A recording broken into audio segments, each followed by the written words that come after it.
Kalam hadis Rasulullah berkata, innal mayyita la yu'adzabu bi bukai ahli. Manyanya akan disiksa oleh Allah ngan gara-gara mau bae ahli keluarga yang mendaudim kan kena takli dan meranggung-ranggung mendena orang meninggal yang disiksa makanya nak hubungan. Baik fikir le udah saya kan mati kabeh lagi mana mati lagi kami mati hana sapu-sapu hubungan hana la yu'azzabu bi bukai ahli. Hadis Nabi ya.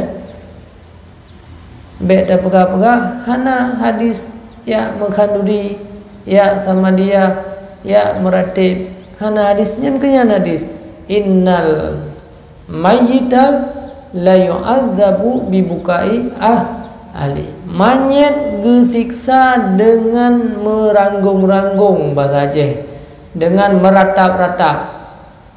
Bahasa labu barihan, baik meratip. Dan bahasa labu barih. Mayat disiksa dengan meratip. Salah. Meratap bahasa Indonesia. Atau bahasa Aceh meratu. Yang jet tap tu, tep be. Nyoratip la elah. Mayat disiksa dengan dimeratap, dimeratu dalam bahasa Aceh oleh keluarga yang ditinggalkannya. Kalau jelas hadis keluarganya yang ditinggalkan mayat gemeratu-ratu, geklik-klik, geporo-poro, dia kan kegoyan tahu siksa, bahkan kena siksa mayat.